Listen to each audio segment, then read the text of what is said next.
Paris est à vous, l'émission qui donne le meilleur de la région capitale. Karine Vergnol sur BFM Business. Dans un instant, notre rendez-vous avec un artisan du luxe, mais tout de suite, on laisse la parole au chef d'entreprise, au créateur d'entreprise francilien, avec des jouets qui évoquera sûrement des souvenirs aux quarantenaires. Paris est à vous. Made in Paris. En fait, j'ai dit jouet, c'est pas exactement ça. Agnès Bechet, bonjour. Bonjour. Vous êtes désormais la dirigeante de Mako Moulage depuis un an. On est plutôt dans l'atelier créatif. Alors effectivement, vous avez racheté cette marque qui était totalement endormie, on va dire, depuis les années 80, alors qu'elle avait été créée en 1970. Vous travaillez dans le marketing avant? Oui, effectivement, je travaillais dans le marketing et la communication. Et au cours d'une de mes missions, d'une travail, en fait, je devais faire des recherches sur les marques mythiques, disparues aujourd'hui, mais qui avaient existé dans les années 70-80.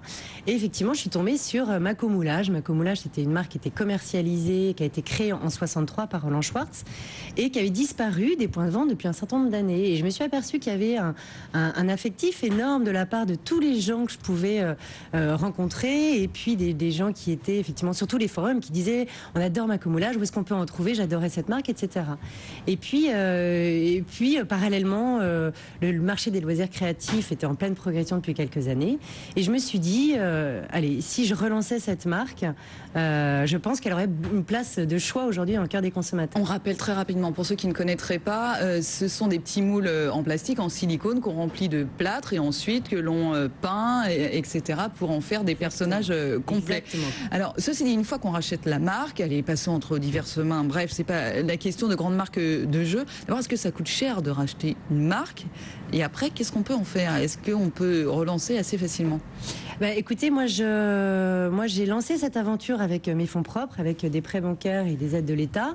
C'est une aventure dans laquelle j'ai été beaucoup aidée par des fournisseurs, parce qu'à chaque fois que j'allais voir des fournisseurs, que je faisais ma recherche de fournisseurs en France, parce que je voulais le faire en France, chacun a voulu mettre sa pierre à l'édifice et lancer l'aventure. Donc j'ai été assez aidée en fait dans les financements. Donc c'est pour ça que je n'ai pas eu à faire d'appel de fonds et que j'ai pu me contenter de mes fonds propres. Voilà, mais c'est une aventure qui est longue parce que c'est ça. Il faut relancer un processus industriel. C'est bien d'avoir la marque, mais il faut l'objet. Ouais, il faut retravailler sur tout le graphisme. Il faut effectivement relancer tout le contenu du coffret. Donc aller à la recherche des fabricants de plâtre, de latex, des peintures, des croisillons, etc. Donc effectivement, pendant un an, je me suis mis en recherche de tous ces gens-là et c'est une aventure humaine vraiment extraordinaire parce que j'ai noué des relations avec certains fournisseurs qui maintenant c'est presque très affectifs, quoi. Là, c'est comme toute cette aventure, que ce soit les consommateurs ou les fournisseurs ou les acheteurs, chacun a un souvenir très ému de cette marque et c'est là donc vous avez misé sur Made in France. Vous vous êtes dit, si, ce que vous venez de dire, si je le fais en France, il n'y a pas de raison.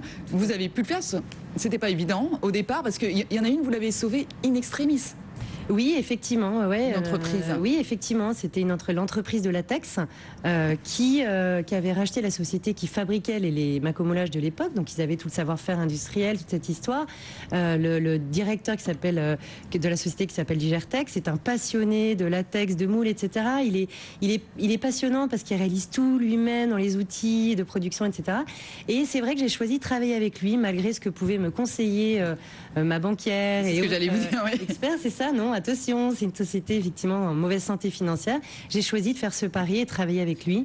Et aujourd'hui, l'aventure se confirme et c'est magnifique parce que non seulement la prod est au niveau, au rendez-vous, et qu'on continue à produire parce que les commandes affluent. Donc les moules en latex, on les dit en France, le plâtre à Carpentras, la peinture en Indre-et-Loire. En plus, elle est plus écolo qu'à l'époque. Ouais. Vous avez même fait une petite nouveauté. Vous parliez tout à l'heure des croisillons, des éléments en papier et carton pour faire le décor. Donc ça s'améliore. Ouais. Là, ils sont fabriqués dans le Nord. Ouais. C'est ça.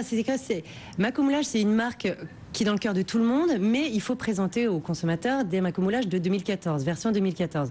On est dans l'avenir, il faut que cette marque, ce produit plaise aux enfants d'aujourd'hui et aux parents d'aujourd'hui. Et il y avait deux choses à améliorer. Il y avait le sachet de plâtre qui avant on en mettait partout, voilà. Et c'était vraiment un frein des parents qui me disaient oui mais bon voilà. Et donc j'ai sorti un sachet de plâtre qui tient debout et qui se referme grâce à un zip. Donc c'est propre, refermable et les parents sont contents. Et le décor effectivement où je fais des décors par thématique et qui qui permet de placer ses figurines et que l'enfant puisse continuer à jouer dans son univers de jeu. Alors Agnès Bechet, il faut aussi, comme vous disiez, parler aux enfants de 2014, pas qu'à leurs parents. Donc gros retour des Schtroumpfs, donc ça tombe bien. Vous faites une petite licence avec les Schtroumpfs. Vous nous avez emmené les Schtroumpfs pirates aujourd'hui. Vous réussissez à vendre les boîtes entre 20 et 30 euros. Est-ce que c'est le prix où vous souhaitiez les vendre? Parce que ça c'était compliqué aussi avec tout ce Made in France. Oui, c'est sûr que je suis plus chère. Enfin, les coffrets sont plus chers que ceux qui peuvent être proposés aujourd'hui en commerce, c'est certain. Mais c'est ce pari du Made in France, de l'histoire et de la qualité que j'ai voulu mettre en avant. Donc oui, effectivement, on a 2 tailles de coffrets, un coffret autour de 20 euros et un coffret autour de 30 euros pour les gros coffrets. Quels sont vos objectifs aujourd'hui? Je crois qu'il y a déjà 40 000 boîtes qui sont acheminées là, dans les différents distributeurs. La première production, effectivement, on est parti sur 40 000 boîtes. Les objectifs, c'est de réussir ce lancement, de faire revenir Mako Moulage, que les fans de l'époque soient heureux de retrouver cette marque, qui retrouvent vraiment leur enfance, les moules en latex, etc. Si vous faites travailler combien de personnes du coup aujourd'hui si on prend tous les sous-traitants? Compliqué de dire ça parce que c'est vrai qu'il y a une dizaine de fournisseurs. Il y a une dizaine de fournisseurs, mais c'est vrai qu'entre l'usine qui est repartie grâce à Mako Moulage, les chaînes d'assemblage qu'on a pu monter chez le fabricant d'injection plastique, voilà, il y a une chaîne qui est consacrée maintenant au croisillon. Donc ça fait travailler beaucoup de monde. Je ne saurais pas vous dire exactement combien. Voilà, l'objectif c'est vraiment de pouvoir réinstaller cette marque dans le loisir créatif et puis en 2015 de continuer à progresser sur cette marque et de développer des nouveaux formats, voilà, de lancer d'autres produits sur le loisir créatif. La marque s'appelle Mako Création, donc c'est vraiment l'objectif de faire du Mako Moulage, mais plein d'autres choses en 2015. Voilà. Agnès Bechet, dirigeante de Mako Moulage. Bonne chance à vous. Merci beaucoup à vous. Allez, la page découverte dans Paris est à vous. L'artisan du jour, ils sont 2, ils sont meuniers et boulangers. La table du jour, une cantine japonaise, un hôtel qui vous met au parfum et puis le robot qui fait tout.